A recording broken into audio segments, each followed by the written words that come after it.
7, The View from Washington in Beyond 100 Days.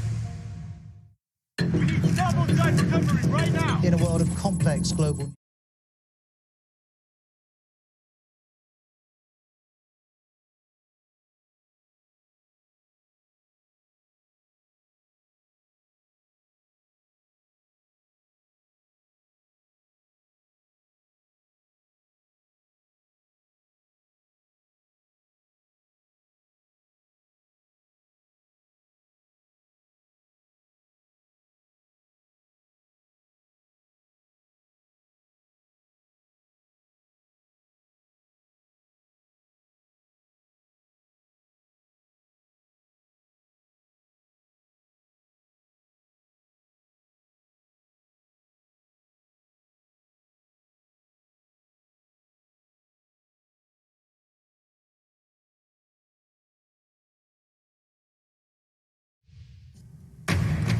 Chelsea Football Club apologises unreservedly after the man who was their chief scout for a decade is revealed as a dangerous and prolific paedophile.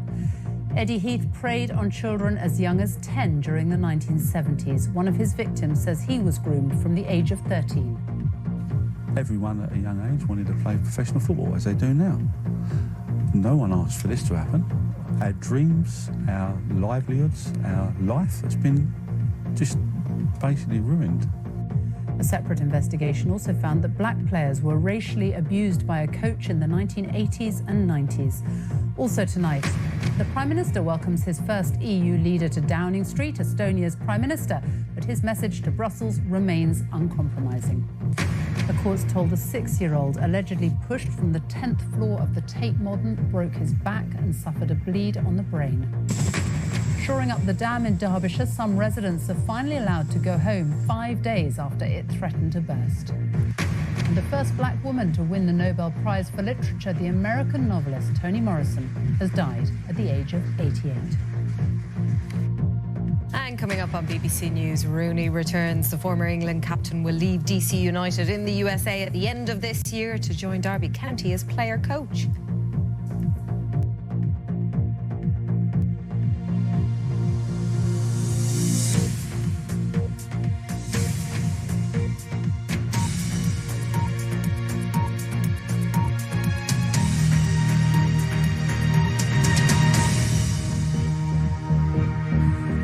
Good evening and welcome to the BBC News at 6. Eddie Heath was the chief scout at Chelsea Football Club in the 1970s, but an independent inquiry has found that he was a prolific and dangerous paedophile who sexually assaulted players as young as 10, while others at the club turned a blind eye. The report criticises an ex-Chelsea coach, Dario Gradi, saying he failed to report a complaint from a parent of a young player, which could have stopped the abuse. A separate review found that black players at the club were racially abused by another coach in the 1980s and 90s. The Chelsea board have apologised unreservedly and offered compensation. Our sports editor Dan Rowan reports from Stamford Bridge. In the 1970s, he was tasked with finding Chelsea's top stars. But former chief scout Eddie Heath was also a prolific, manipulative and sophisticated sexual abuser, according to today's damning report.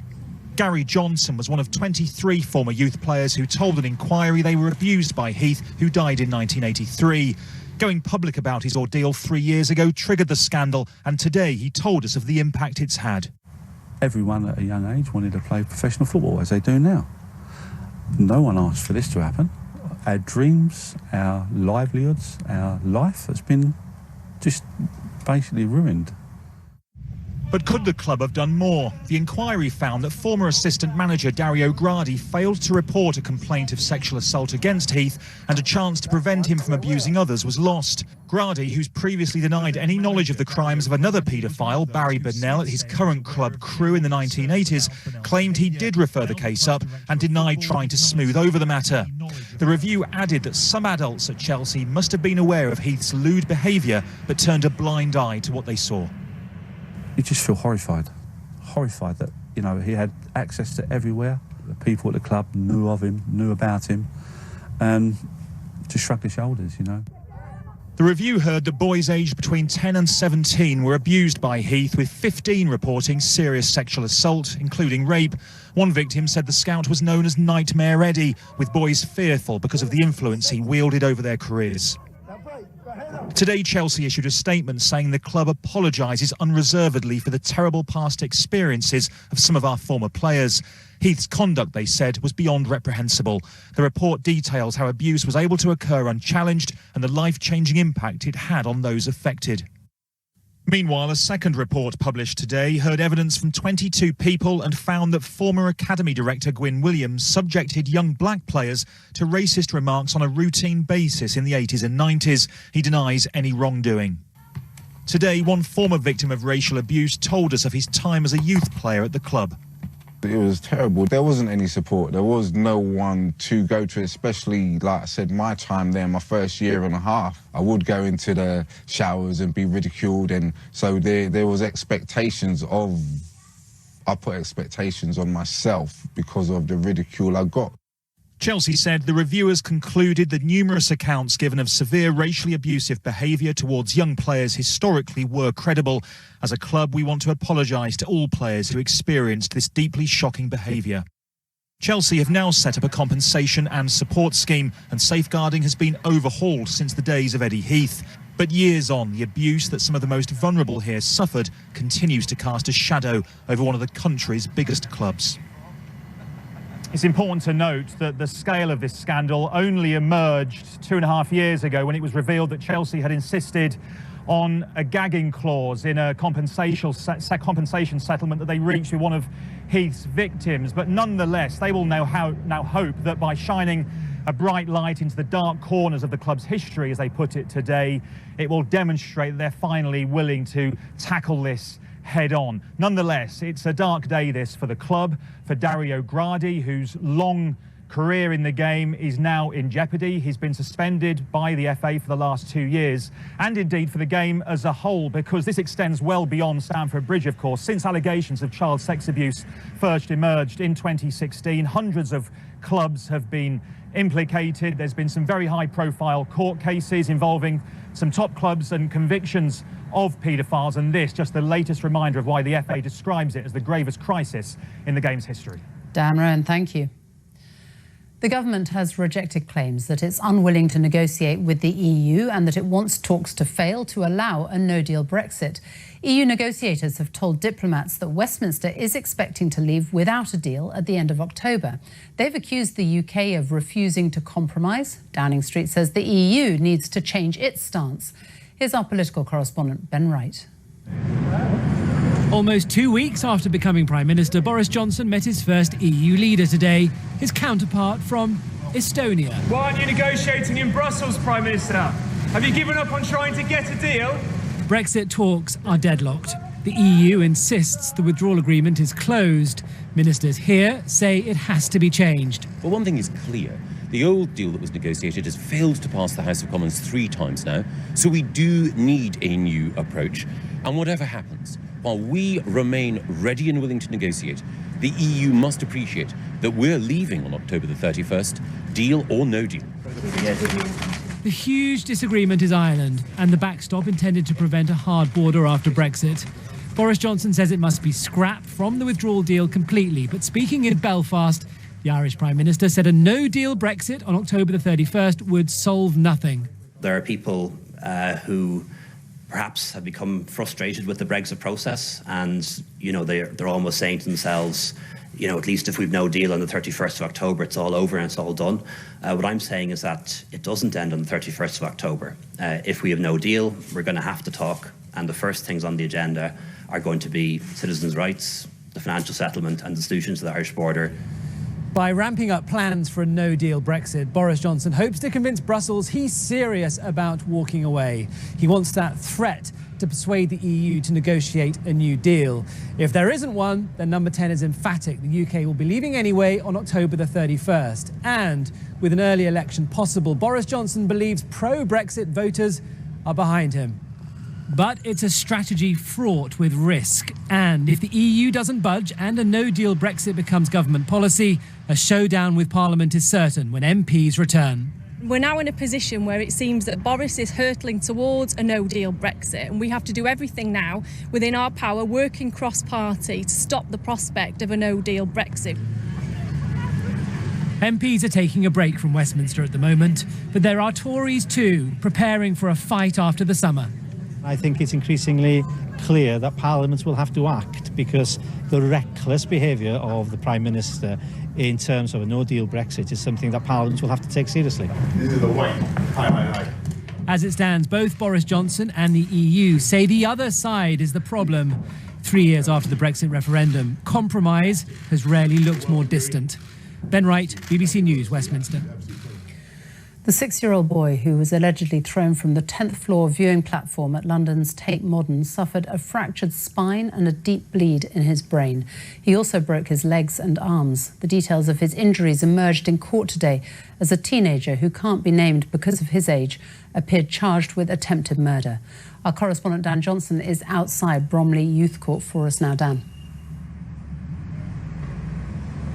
Yes, this was a really short initial hearing, and the 17-year-old didn't really say anything beyond confirming his name, his address, his date of birth, and the fact that his nationality is British. Now, the police have already said they don't believe there was any prior connection between the teenager and the 6-year-old French boy who he is accused of throwing over the railings at the viewing platform of the Tate Modern. That's where he was arrested on Sunday afternoon as the gallery was evacuated. And although he hasn't yet had the chance to enter a plea, we did learn a bit more in court today about the injuries the boy suffered in that fall when he landed on a lower roof of the gallery. Now, we know that he has broken arms and legs, he has a fractured spine and a bleed on his brain. And I think that explains why we saw such a big response at the gallery on Sunday afternoon, him being flown to hospital by air ambulance. Now, his condition is described as critical but stable. The teenager will appear at the Old Bailey on Thursday.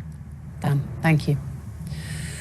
5 days after they were rushed from their homes in Whaley Bridge, dozens of residents have been told they can finally go home. 1,500 people were told to leave last Thursday when the dam at Toddbrook Reservoir in Derbyshire was badly damaged after torrential rain. The reservoir's levels have now dropped far enough for experts to make the structure stable. A meeting with local residents is being held in nearby Chapel-on-the-Frith. Our North of England correspondent Judith Moritz is there, and good news for some at last. Yes, Sophie, in the last few minutes, the residents of Horwich End have been told they can go home, and that's a small village just down the road from the main town of Whaley Bridge, which has been affected. In fact, the people who live there are 55 houses in total. They were the last to be evacuated from home on Saturday. They'll be the first to go back in. 2 roads are being reopened to allow that to happen. What about everyone else, though? Well, at the meeting just now, they've been told that at 12 o'clock tomorrow, there'll be further information coming out in connection with the Environment Agency, and at that point we should be able to find out when everyone else can go home. This is the view from an RAF Chinook as it makes its way across the Derbyshire countryside. It's flown this journey hundreds of times, but every time has to be as exact as the last. The helicopter and dam must line up, each gravel bag dropped with precision. This is a battle which has been waged from the air, across the ground and in the water. The goal, to lower the reservoir level by 8 metres. That's below the point where the dam failed. This morning, after 6 days of effort, they did it. The water now at target level. But the displaced people of this community not immediately allowed back home. If you've managed to get to that magic 8-metre figure, why aren't people straight back into the houses? If we get further extreme weather events, it could fill very quickly. So we need to make sure we've got a resilient plan in place to make sure that the reservoir doesn't fill, and if any water gets into the reservoir, we can pump it out. They've been moving further away from disaster with every gallon pumped through miles and miles of pipeline, a challenge so big that a new road had to be built to bring equipment in. The people of Whaley Bridge know that this is all to save their town, and many have shown their gratitude to the emergency services. They flew over the weekend and somebody had put out in white stones on the ground, and they just written thank you in white stones on the ground. That's the sort of incredible thing that, you know, makes everything we're doing so worthwhile when you see that.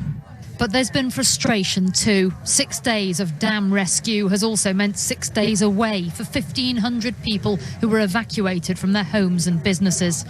Our entire life was in the hands of whether the dam burst or not. I suppose it's just been uncertainty. And other people, because we employ people, so it's their livelihood as well, isn't it? It's been 6 days now. I mean, not been able to go to work. He's not been able to go to, a holiday club. We're just stuck, and obviously it's a money situation as well. So we don't know if we're getting paid. Tonight, you can see how much water has been taken out of Toddbrook Reservoir. It's hoped the community will return over the next few days. But it's not the end for the crews who'll carry on working on the stricken dam.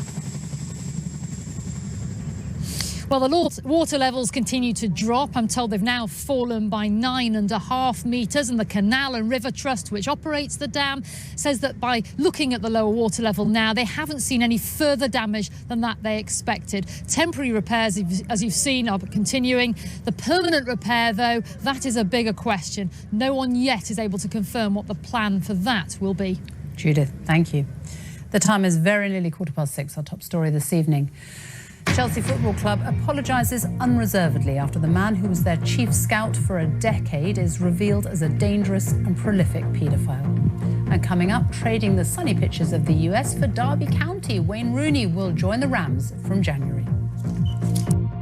Coming up on Sports Day on BBC News, with James Anderson out for England's second Ashes test, Jofra Archer has been impressing today as he returns to full fitness in the Sussex countryside.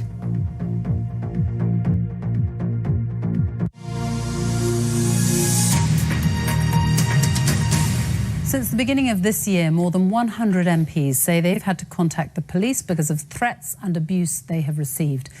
BBC research has found that more than 3/4 of the MPs who responded said they had been threatened or abused in the past year alone. The man who chairs Parliament's security panel says some MPs have told him they won't stand at the next election because of fears for their safety. Our special correspondent Lucy Manning has been hearing from some MPs about the abuse that they face. Out of our country. You're not even British. You're not English. You have to be white to be English. You're all a bunch of lying traitors and should be taken outside and shot. Pictures of decapitated bodies with messages saying that individuals were going to come after my family. I'm going to come round to your office, I'm going to kick down the door, and I'm going to effing hurt you. Simon, you're a fake, phony, pathetic excuse of an MP. I'm going to murder you. I'm going to rape your wife. I'm going to rape your daughters. You should have a British passport. You're an ISIS sympathiser. I mean, it's long lines of expletives. In research conducted by BBC News, more than 3/4 of MPs who responded told us they had been targeted for abuse. Of those, 77% had contact with the police, and 20 MPs told us they had received death threats. When your son answers the door and it's the bomb squad in full equipment dealing with a potential bomb attack, well, that's not nice for a teenager. Makes you wonder.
This family has now lost 3 people to gun crime. Gilbert tells me Andre's grandfather was shot dead by an armed robber. And yet he says he can forgive, and that reports his son was killed in a targeted racist attack make no difference to his family's pain. In my opinion, there's no connection of what happened here with us being Mexicans or Trump.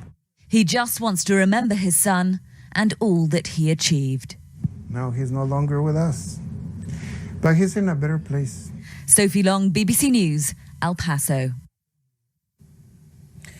The latest wave of protests in Hong Kong has prompted China to issue its toughest warning yet to protesters. Police in the territory say they arrested 148 people yesterday, the highest total for any one day since the demonstrations began 2 months ago. The Chinese authorities have warned protesters that those who play with fire will perish by it. The former Manchester United and England striker Wayne Rooney is returning to English football after a year in America playing for DC United. The 33-year-old is joining Derby County on an 18-month deal starting in January as a player coach. I had a decision to make, and the opportunity to come back in England and play, but also to take up a coaching role with the club and work under Philip was too great for me to turn down. The American author Toni Morrison has died at the age of 88. She was the first black woman to win the Nobel Prize for Literature, one of many awards for her writing. She also won the Pulitzer Prize for her novel Beloved, which told the story of a female African-American slave. David Sillito looks back at her life.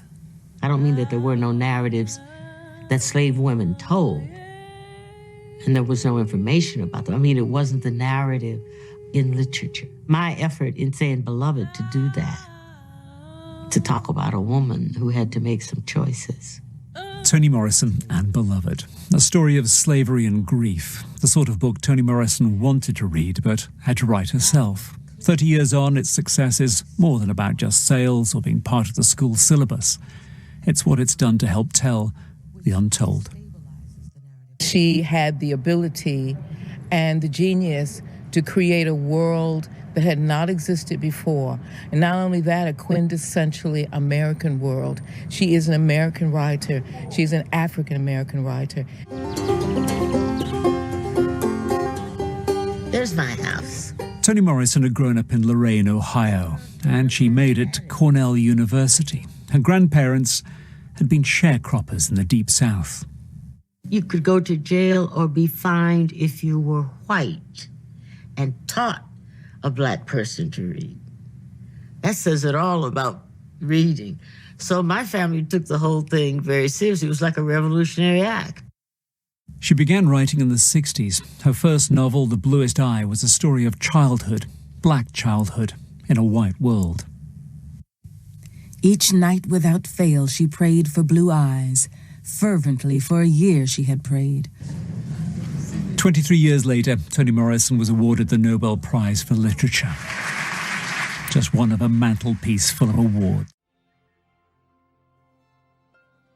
Summed up by that little girl in the bluest eye. It took 5 years for me to write that really small book, to pay attention to this child.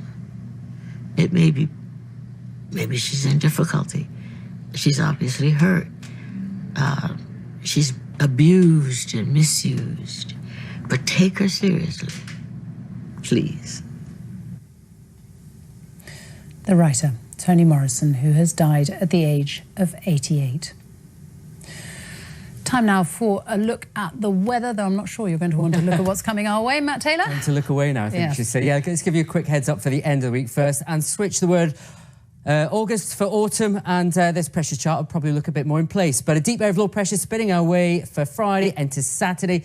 Through Friday, it will bring us some very heavy rain quite widely, strengthening winds, and by Saturday, OK, the worst of the rain may be over, but we could see the strongest of the winds, particularly across England and Wales. Something to bear in mind if you're on the move. If you're on the move this evening, rain bouncing off the roads and pavements for some. We've got some very lively showers and thunderstorms around at the moment. This is from the last few hours. You can see most of them are to the far north of England, Northern Ireland and across Scotland. Could cause some minor flooding with them slow moving across the north. They will gradually dissipate through this evening further south, although 1 or 2 showers continue overnight. Western areas of the UK, more especially the far north of Scotland. So it must become dry, and like last night, temperatures in double figures into the morning. It's not going to be a chilly night. Shouldn't be a chilly commute tomorrow, but already the showers on the go in western areas, and more especially northern Scotland. They'll quickly become heavy and thundering. A cooler day here with a northerly breeze. Some heavier showers develop elsewhere across southern Scotland, Northern Ireland into the afternoon, but for England and Wales, fewer showers around tomorrow, slightly lighter showers as well, which means more of you will spend the bulk, if not all of the day dry, and accordingly, that little bit warmer as well by a degree or so. Northern Scotland, as I said, that bit cooler. Now, if you need to get the garden mowed or outdoor plans, Thursday may be your best day this week. There'll still be some showers across Scotland, maybe the northeast of England, but many places will be dry, sunny spells, light winds, and so it should feel pleasantly warm out there. But by the end of the day, cloud and more rain starts to gather. That air of low pressure moves its way towards our shores. Thursday night into Friday, here it comes. Heavy rain sweeping particularly across the western half of the UK, but all areas will see that into Friday, pushing its way northward. Some lively bursts of rain in amongst it, becoming confined to northern Scotland later, brightening up to sunshine and showers by the end of the afternoon. But then the rains really strengthen into the weekend. Sophie. Matt, thank you. And that is all from the BBC News at 6. It's goodbye from me on BBC One. We join the BBC's news teams where you are. Bye-bye.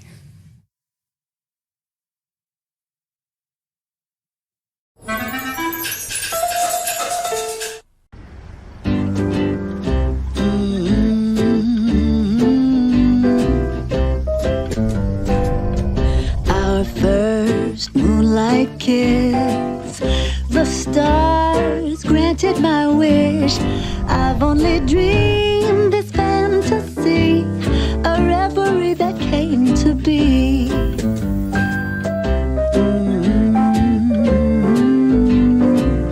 Another charge for Ugandan musician turned MP Bobi Wine, this time for annoying the president. Also in the program, it's a family affair. Meet the Olympic swimmers hoping to make a splash for Cape Verde. We can fool around with each other like, oh, Jill, I'm about to be on this one. She'll be like, no, you ain't. She always has something that annoys you. And in sports, with just 2 weeks to go to the Africa Games in Morocco, a road trip is underway to promote the event.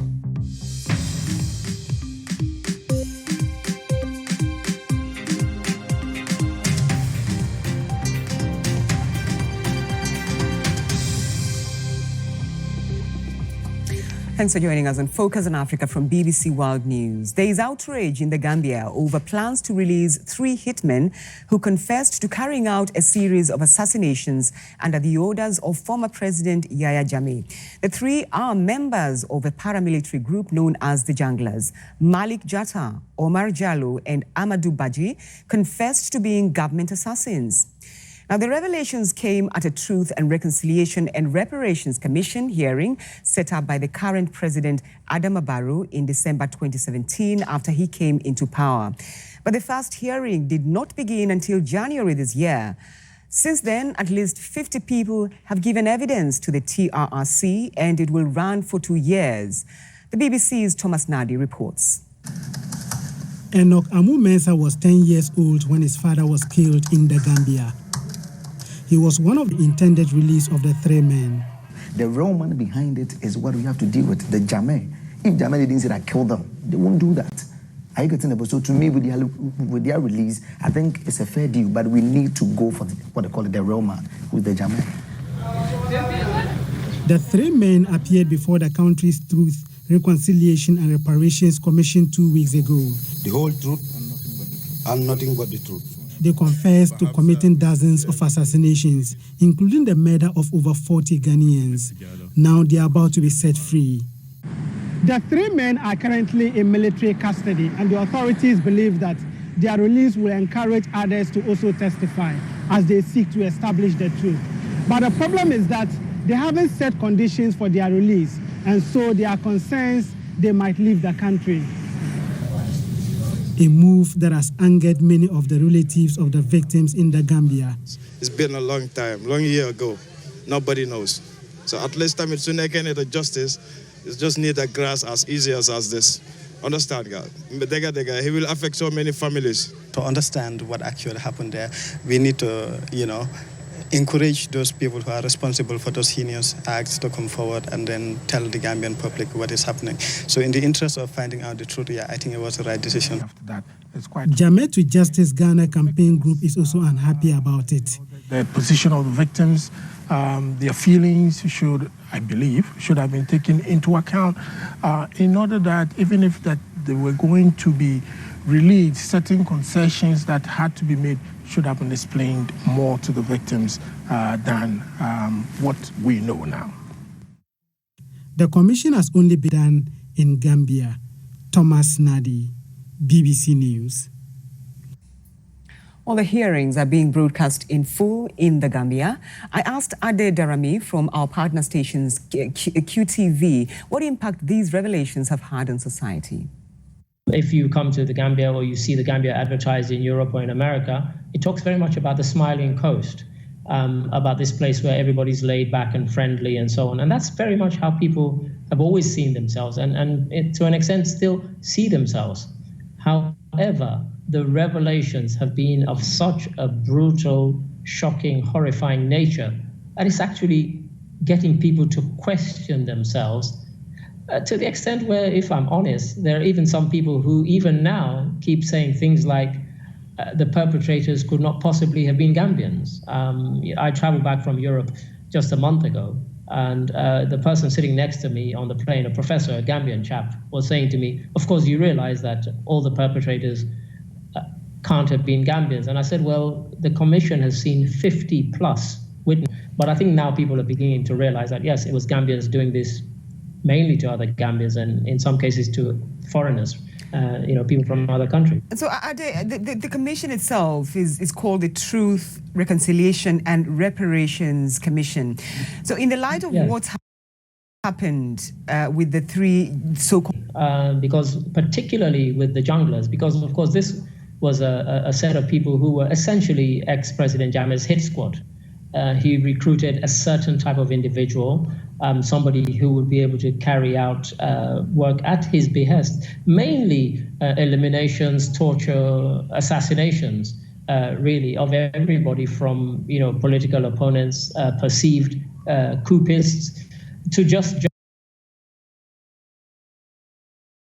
journalists. I mean, he had a particular thing against journalists, and he really hated journalists. And in fact, famously referred to journalists as the illegitimate sons of Africa because of the kind of criticism that he was getting from journalists.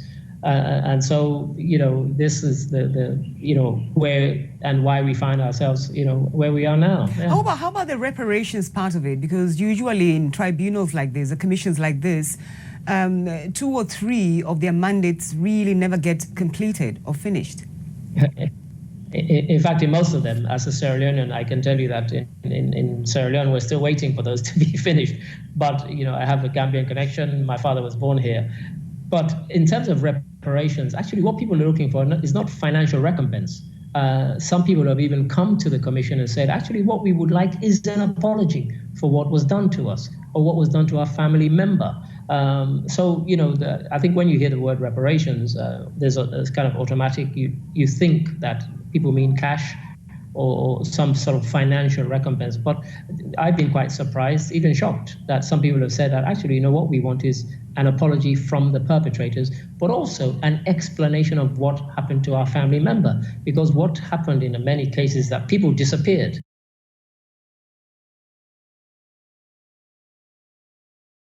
And all sorts of nonsensical reasons were given. We know where the bodies are buried. Well, let's now take a quick look at other stories making headlines across Africa. It's been revealed that Zimbabwe's former leader, Robert Mugabe, has been in hospital in Singapore for the last 4 months. His successor, President Emmerson Mnangagwa, said he was receiving treatment for an undisclosed performing well, but doctors thought it's best to keep him under observation for much longer than initially expected. And the president added that Mr. Mugabe could be released fairly soon. Roughly half the population of Burundi has malaria. That's according to a report by the United Nations Office for the Coordination of Humanitarian Affairs. Over 5.5 million cases of malaria have been recorded in the country so far this year. 1,800 of them have been fatal.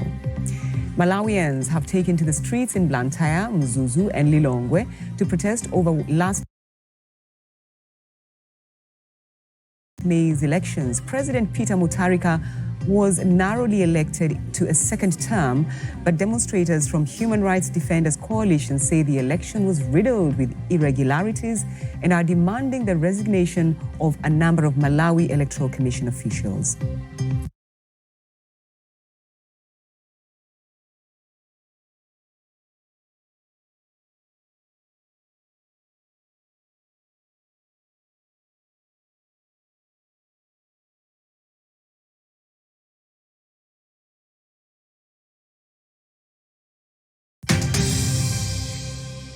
Now, a peace Mozambique designed to put an end to a civil war that was supposed to have finished 3 decades ago. The opposition Renamo Party has agreed to disarm its fighters in return for constitutional concessions from the government.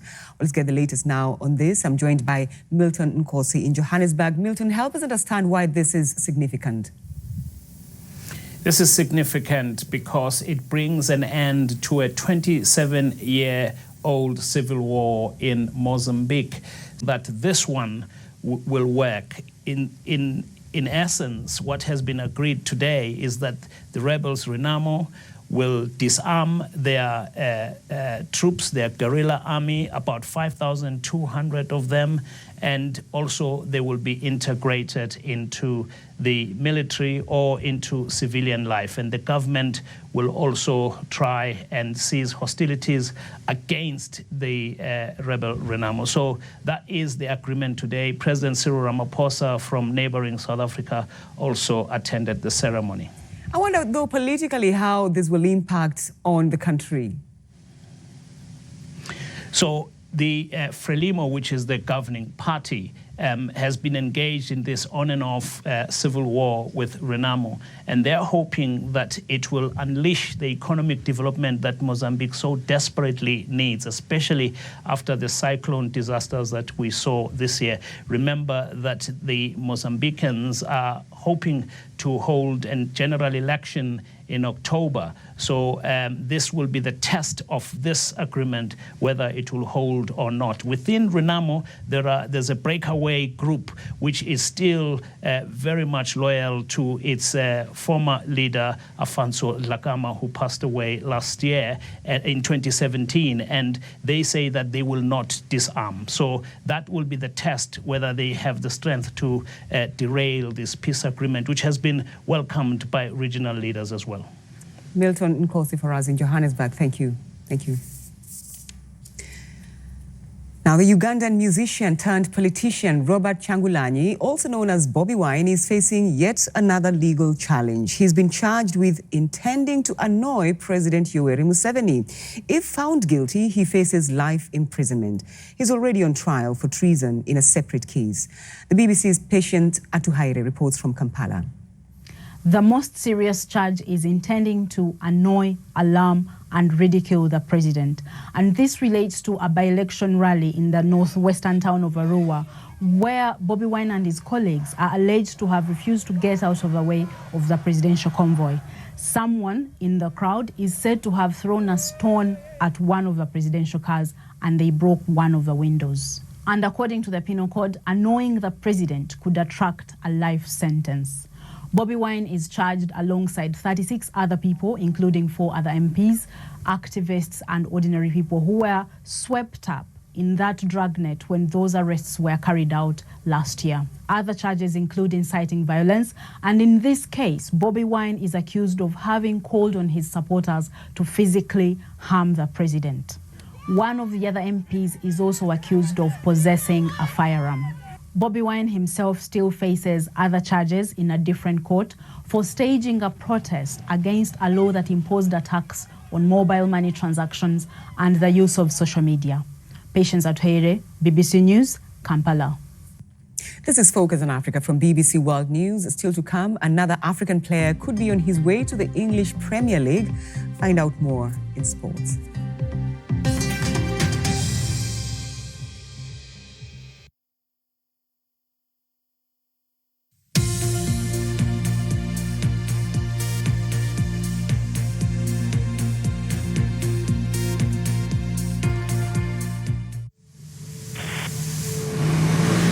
In most African countries, pretty much everyone either employs a domestic worker, is related to a domestic worker, or is a domestic worker. But how much do employers even think about who their maids really are or where they come from? Huku mtu anaweza kutumia kama punda. Nataka pia wajue sisi pia ni watu, lakini sijui Mungu pia alipangaje. Wengine wakuwe maskini, wengine wakuwe hivyo. The problem with domestic workers is they work in a hidden industry because you see they live in people's private households, closed doors and closed walls. So they work in slavery-like conditions. In this film, we're going to shed some light on the secret lives.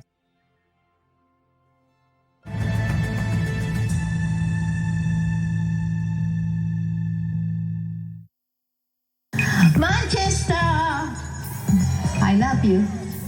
I'm at Manchester International Festival with exclusive access to 4 ambitious productions as they prepare for opening night. Join me, Brenda Manis, at Manchester International Festival, welcoming the world.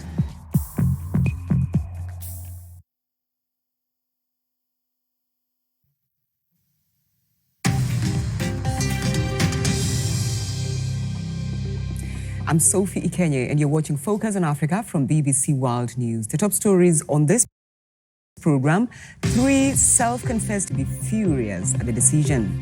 Now, a peace accord has been signed in Mozambique between former rebel group Renamo and the government. It's designed to put an end to a decades-long civil war. You're watching BBC Focus on Africa. Let's find out what's happening in the world of sport, Peter. Many thanks, Sophie. With just 2 weeks to go before they kick off, preparations are in top gear for the 12th edition of the Africa Games in Morocco. Over 7,000 athletes from the continent will compete for medals across 26 from the 19th to the 31st of August. 17 of those sports will be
in Seekonk, Massachusetts.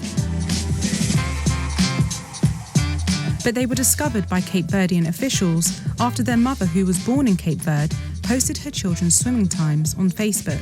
We grew up listening to Cape Verdean music. For us, it's nothing different, really. It's good to put out the name of Cape Verde into the world and to want people to say, I'm Cape Verdean. Cape Verde has never won an Olympic medal. LaTroya Troy and Jayla want to use this opportunity to start a program in Cape Verde to help kids into swimming who in many cases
have been waiting